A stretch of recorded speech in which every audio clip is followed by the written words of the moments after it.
धन्यवाद speaker sir, आपने इस motion of thanks to the president's address के ऊपर बोलने के लिए मौका दिए। स्पीकर साहब, just when I am about to complete 5 years as a first-time member of Parliament, I go back to reflecting the days late 2013, late 2014,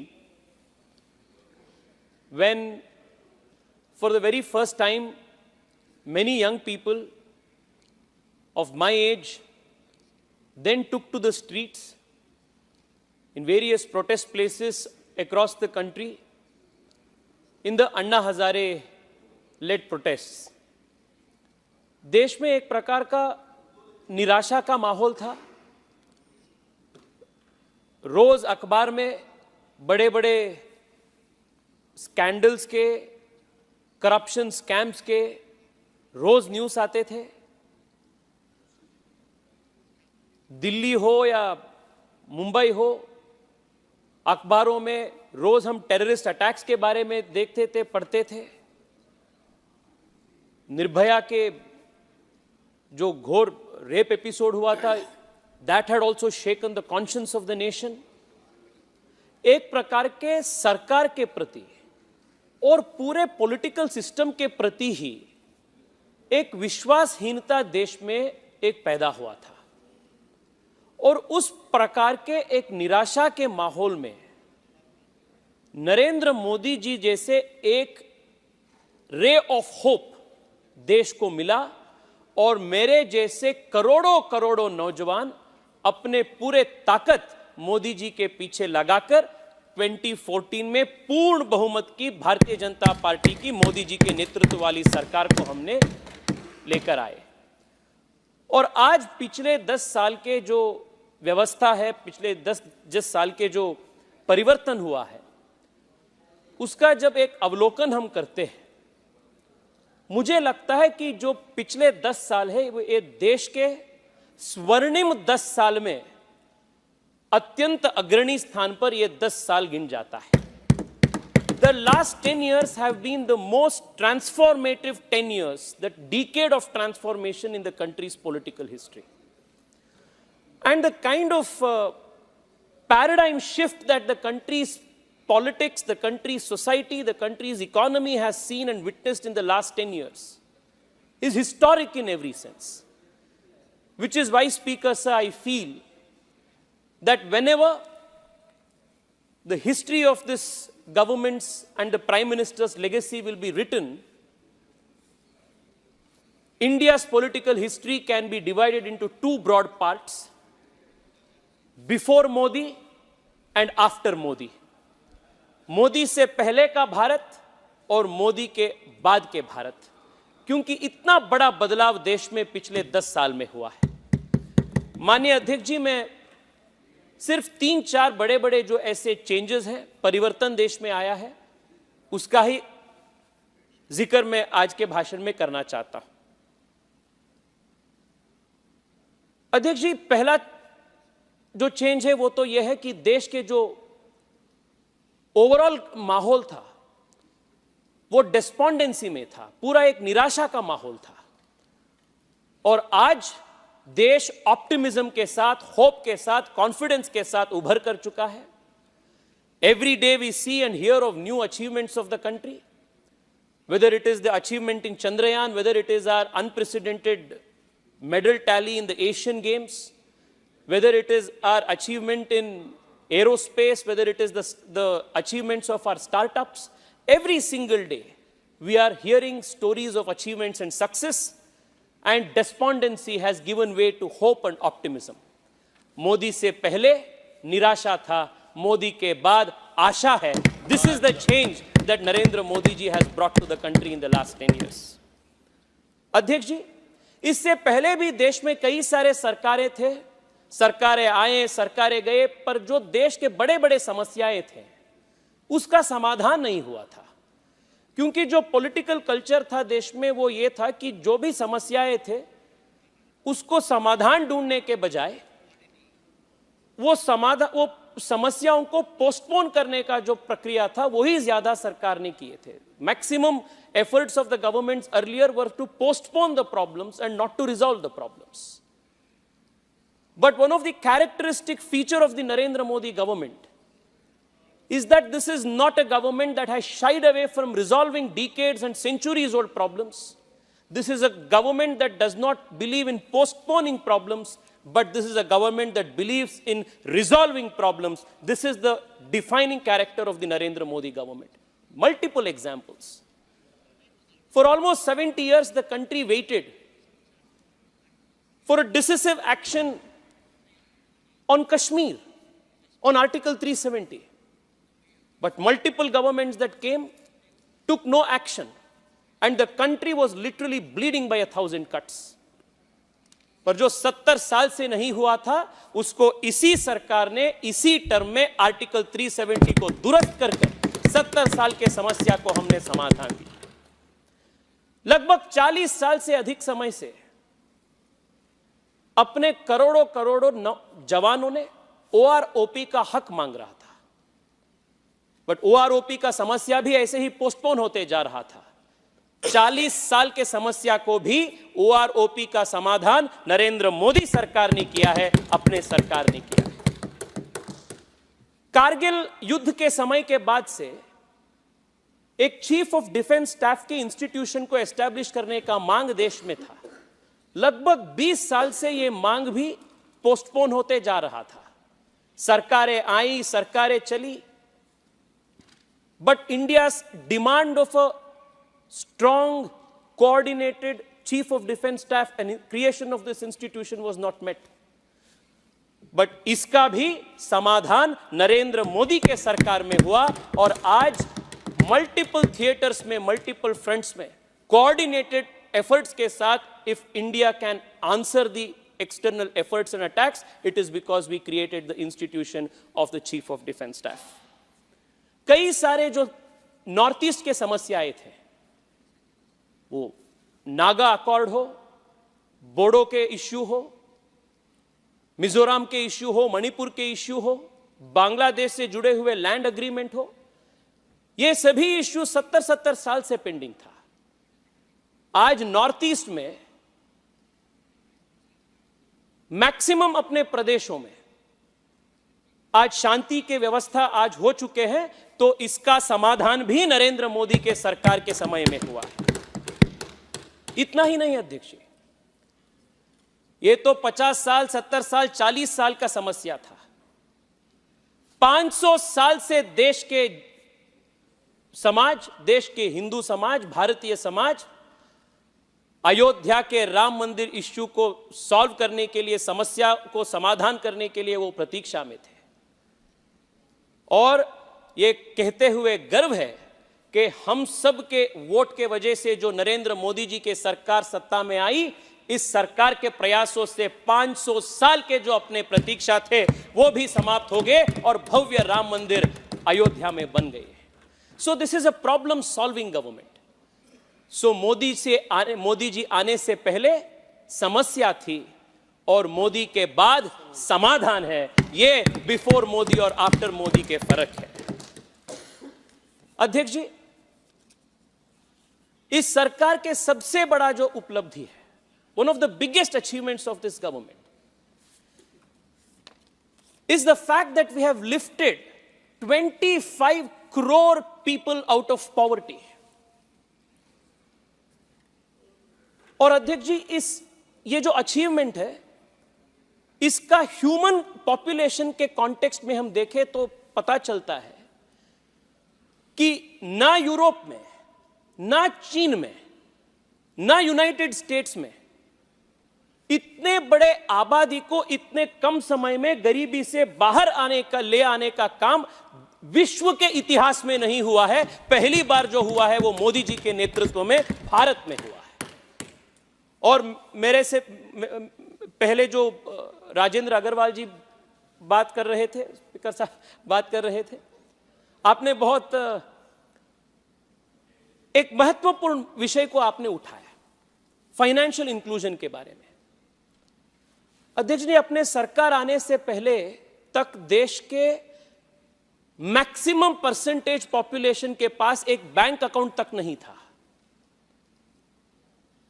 और जब देश के जनता के पास एक बैंक अकाउंट भी नहीं होता है तो वो गरीबी से बाहर कैसे आ सकता है, देश के फॉर्मल इकोनॉमी से कैसे वो जुड़ पाता है।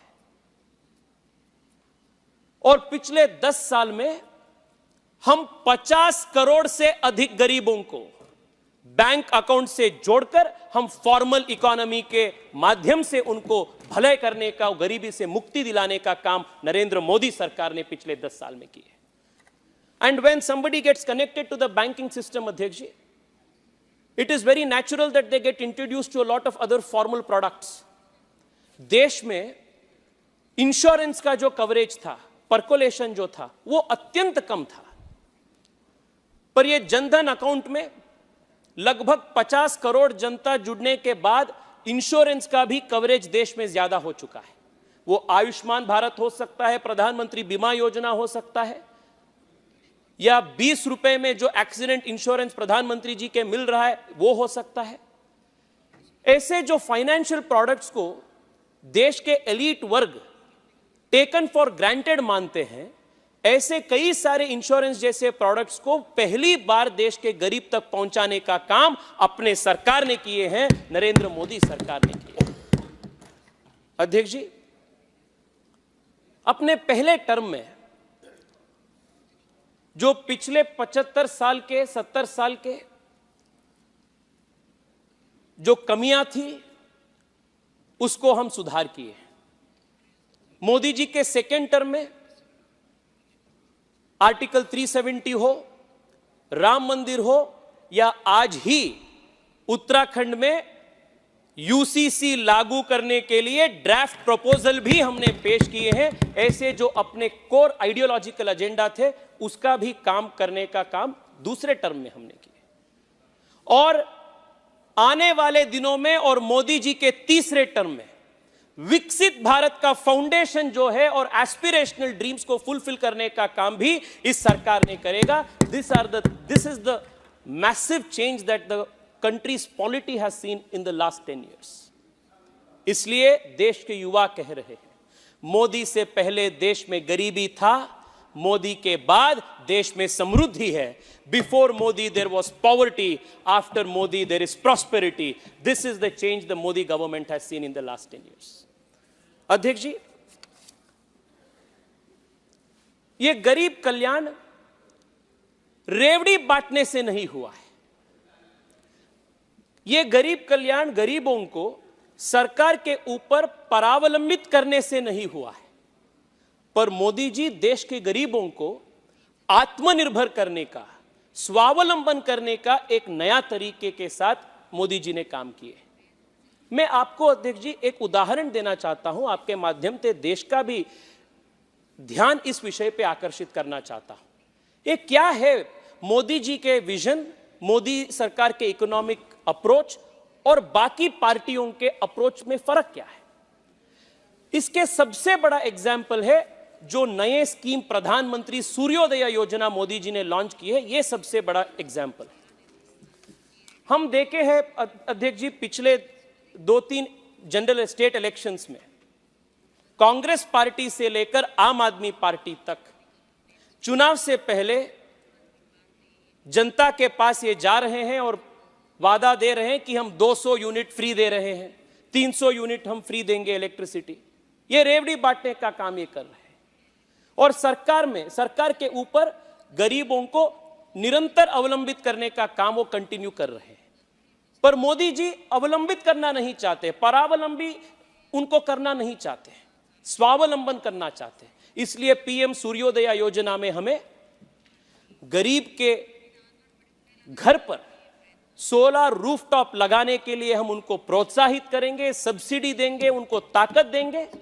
Not only that he can save 200-300 units of electricity so that 300 units of electricity will become free, but he can also earn additional money because of that solar rooftop.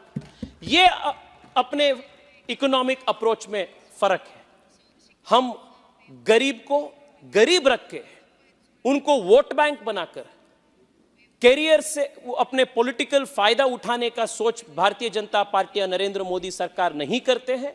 हम गरीब को स्वावलंबन, आत्मनिर्भर बनाकर उनको ताकत देने का काम पिछले 10 साल में हुआ है। इसलिए देश के युवा कह रहे हैं, मोदी से पहले गरीब परावलंबी था, मोदी के बाद देश के गरीब स्वाभिमानी है और देश के गरीब आत्मनिर्भर है। This is the difference before Modi and after Modi.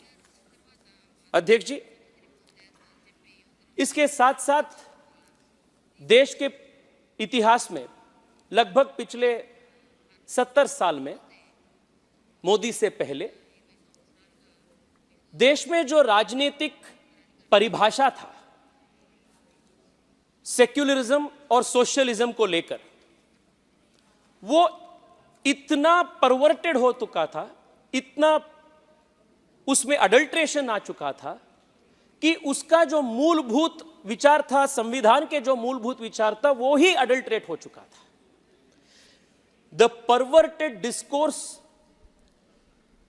over the last 6 decades, by perverting and adulterating the very definitions of secularism and socialism in the country, two big losses the country had to face. By a perverted definition of secularism, the country culturally lost a lot, and by a perverted communication commentary of socialism, the country lost economically. मैं एक दो उदाहरण ही देना चाहता हूं अध्यक्ष। क्यों इतने समय तक, आजाद होने के बाद 70 साल तक, क्यों इतने बड़े संख्या में गरीब देश में थे? क्या कर रहे थे पिछले इतने सरकारों में? जितने भी सरकार आए वो वेल्थ क्रिएटर्स को, उद्यमशीलता को हम एनकरेज ही नहीं किए। अभी अभी 1-2 महीने पहले इंफोसिस के नारायण मूर्ति जी ने एक इंटरव्यू में बोले कि जब वो इंफोसिस शुरू किए और जब इंफोसिस के लिए कंप्यूटर यूएस से इंपोर्ट करने के लिए वो प्रयास किए, वो सिर्फ कंप्यूटर्स इंपोर्ट करने के लिए दिल्ली को लगभग 50 बार आना पड़ा और 3 साल लगा 50 कंप्यूटर अमेरिका से इंपोर्ट करने के लिए। इस प्रकार के एक कंट्रोल्ड इकोनॉमी देश में इन लोगों ने जारी रखे थे। उसके वजह से देश के युवा ना एंटरप्रेन्योर बन सकते थे, देश के इकोनॉमी ना इंप्रूव होता था। इस प्रकार का एक शैकलिंग ऑफ द एंटरप्रेन्योरल स्पिरिट देश में हुआ था। बट आज मोदी जी आने के बाद for the first time these fetters, these shackles, these chains that had kept the entrepreneurial spirit of the country tied, these have been removed, and as a result 100 से ज्यादा जो अपना स्टार्टअप तब थे, आज 1 लाख से ज्यादा स्टार्टअप्स देश में हैं और देश को समृद्ध बनने के काम में आज के स्टार्टअप्स हैं। अध्यक्ष जी, मैं 3-4 ही और विषय आपके सामने उल्लेख करना चाहता हूं। और अध्यक्ष जी, माननीय राष्ट्रपति महोदया ने रिसर्च एंड डेवलपमेंट के बारे में भी उल्लेख किए। अध्यक्ष जी, इस साल के बजट में 1 लाख करोड़ रुपए धनराशि रिसर्च एंड डेवलपमेंट को प्रोत्साहन करने के लिए सरकार ने रखे। 1 लाख करोड़ रुपए। This is making India future ready and future proof. ये पहली बार देश के युवाओं को रिसर्च एंड डेवलपमेंट करने के लिए इतना बड़ा धनराशि का सपोर्ट देश में मिल रहा है। शायद खास पहले जो सरकारें थे, इस प्रकार के सपोर्ट दिए होते, India would have emerged already as a technological superpower in the world. Because they did not do it in many areas, India has to play catch up today. And because we are correcting that wrong and we are making that course correction, whether it is in artificial intelligence, whether it is in quantum computing or any other emerging technology, India will be a world leader in the coming days because अपने सरकार ने इस प्रकार के infrastructure हमने किए। अध्यक्ष जी, ये सेक्युलरिज्म का परिभाषा, यह भी देश में एक प्रकार के कल्चरल कॉन्फिडेंस कम करने का काम किया। मैं दक्षिण भारत से आता हूं अध्यक्ष, और मैं आपको यह बताना चाहता हूं कि इस प्रकार का एक जो नैरेटिव देश में खड़ा किया गया है विशेष रूप में पिछले 2-3 साल से कि दक्षिण भारत अलग है, उत्तर भारत अलग है और दक्षिण भारत में हिंदी का इंपोजिशन हो रहा है। इस प्रकार का कई सारे भ्रम फैलाने का काम विपक्ष ने कर रहा है।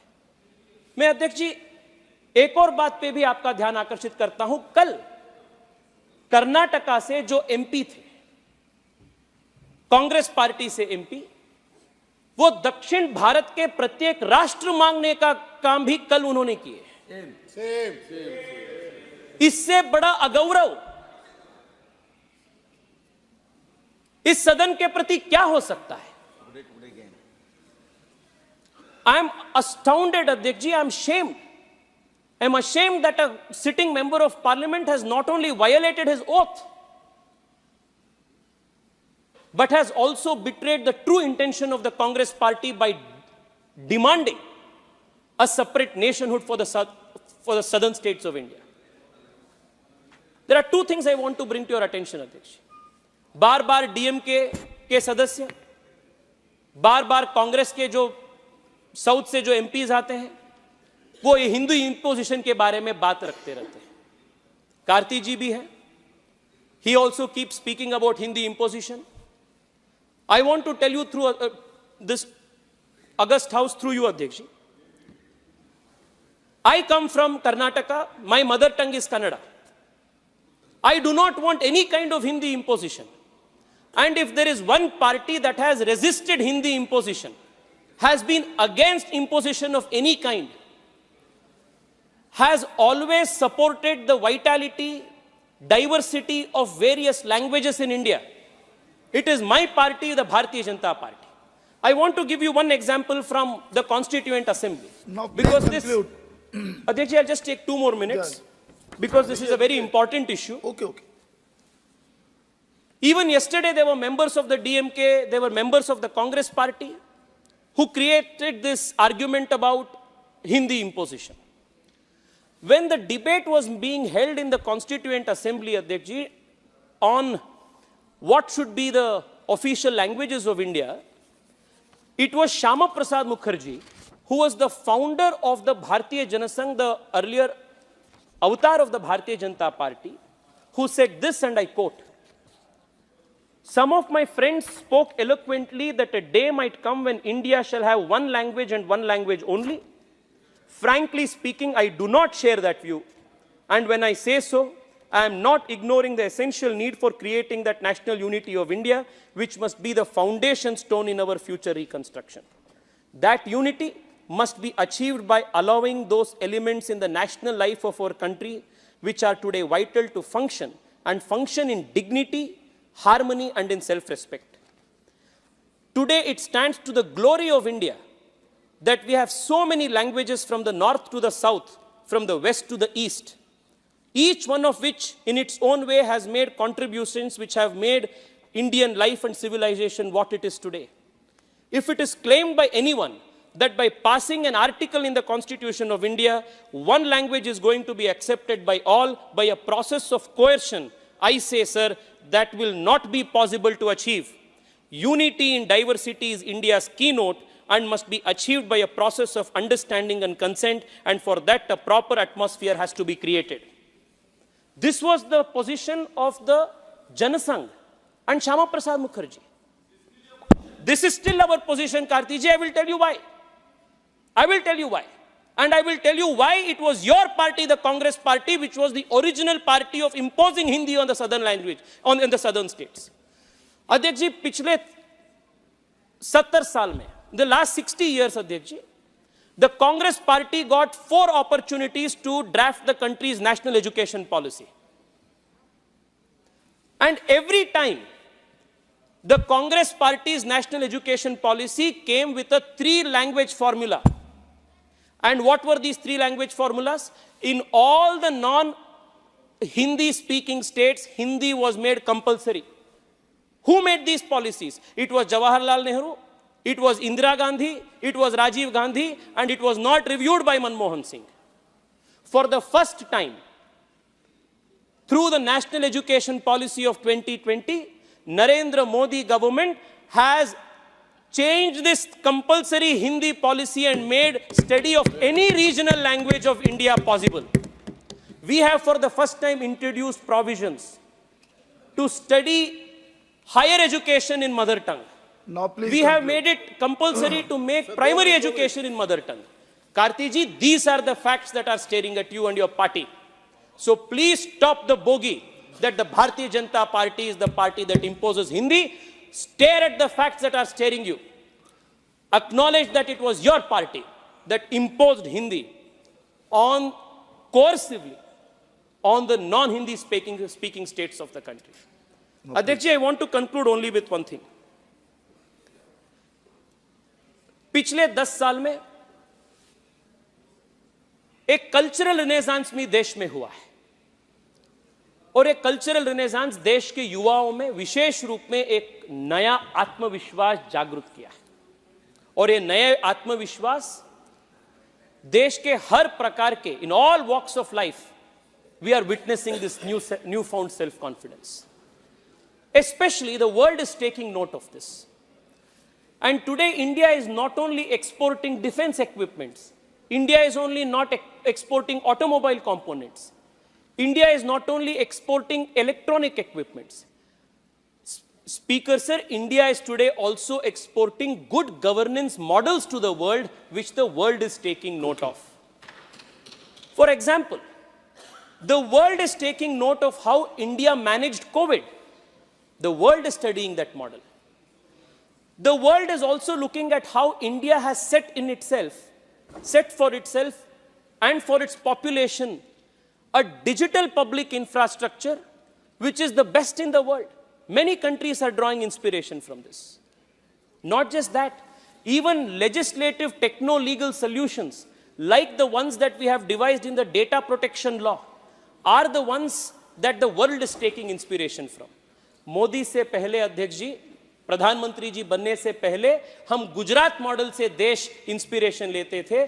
आज जब प्रधानमंत्री के रूप में मोदी जी काम कर रहे, विश्व और अलग अलग प्रदेश इंडिया मॉडल से आज प्रेरित हो रहा है, भारत से प्रेरित हो रहा है। This is the change that has taken place. अध्यक्ष जी, I want to conclude with just one particular comment. कल जब निर्मला सीतारामन जी ने अपने बजट भाषण के कंक्लूजन में ये बोली कि 2024 में जुलाई में जब हम वापस आएंगे और विस्तार रूप में जो बजट हम पेश करेंगे, it was an indication of our confidence. But the opposition and its commentators inside and outside of the parliament kept commenting that this is arrogance. But ये arrogance नहीं है अध्यक्ष जी, ये कॉन्फिडेंस है। और ये कॉन्फिडेंस कहां से आता है? ये कॉन्फिडेंस यहां से आता है कि हम डिलीवर किए हैं, हम जो कहे हैं वो हम किए हैं। वी आर कॉन्फिडेंट अध्यक्ष जी बिकॉज हमने 50 करोड़ जनधन खाते खोले हैं। हम वापस आने में विश्वास इसलिए रखते हैं क्योंकि हम 11 करोड़ से ज्यादा टॉयलेट कंस्ट्रक्शन पिछले 10 साल में किए हैं। हम इसलिए कॉन्फिडेंट हैं क्योंकि देश में 30 करोड़ से ज्यादा मुद्रा योजना के अंतर्गत लोन हमने सैंक्शन किए। 43 करोड़ मुद्रा योजना लोन। हम इसलिए कॉन्फिडेंट हैं क्योंकि हम 30 लाख से ज्यादा धनराशि डीबीटी के माध्यम से देश में हम बचाए। हम इसलिए कॉन्फिडेंट हैं क्योंकि 10 करोड़ से ज्यादा गरीब महिला को हम पहली बार एलपीजी कनेक्शन दिए हैं। हम इसलिए कॉन्फिडेंट हैं क्योंकि देश में 4 करोड़ से अधिक गरीबों को पहली बार एक मकान दिलाने का काम हमने किए हैं। हम इसलिए कॉन्फिडेंट हैं क्योंकि देश के 50 लाख से अधिक रेल पटरी वाले जो छोटे 78 लाख से ज्यादा पीएम स्वनिधि लोन ऐसे छोटे दुकानदार को हमने दिए हैं। 15 करोड़ से ज्यादा जल जीवन मिशन के अंतर्गत देश के गरीबों के घर पे पहली बार नल से जल ले आने का काम भी हमने किए हैं। इसलिए हम कॉन्फिडेंट है अध्यक्ष जी। अध्यक्ष जी, देश के युवा आज कह रहे हैं कि देश बदल चुका है और देश बदल रहा है। मोदी से पहले और मोदी के बाद देश बहुत बदल हो चुका है। मोदी से पहले सत्ता थी, मोदी के बाद सेवा है। मोदी से पहले समस्या थी, मोदी के बाद समाधान है। मोदी से पहले मलिनता थी, मोदी के बाद स्वच्छता है। मोदी से पहले विवाद था, मोदी के बाद विश्वास है। मोदी से पहले तंबू था, मोदी के बाद भव्य मंदिर है। मोदी से पहले आतंक था, मोदी के बाद शांति है। मोदी से पहले गरीबी थी, मोदी के बाद समृद्धि है। मोदी से पहले बेरोजगारी थी, मोदी के बाद कौशल विकास है। मोदी से पहले अपराध था, मोदी के बाद सुरक्षा है। मोदी से पहले विभाजन था, मोदी के बाद एकता है। मोदी से पहले निराशा थी, मोदी के बाद आशा है।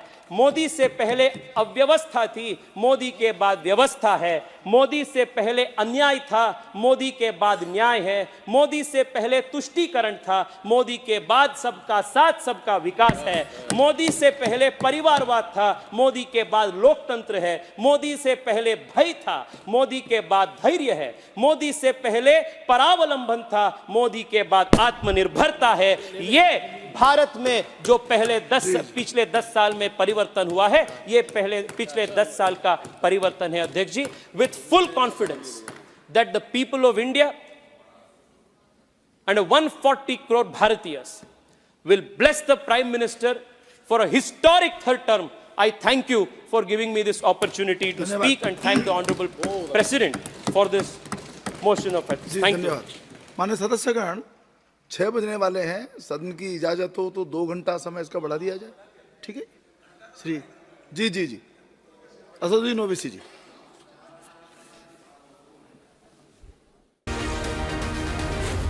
Z News.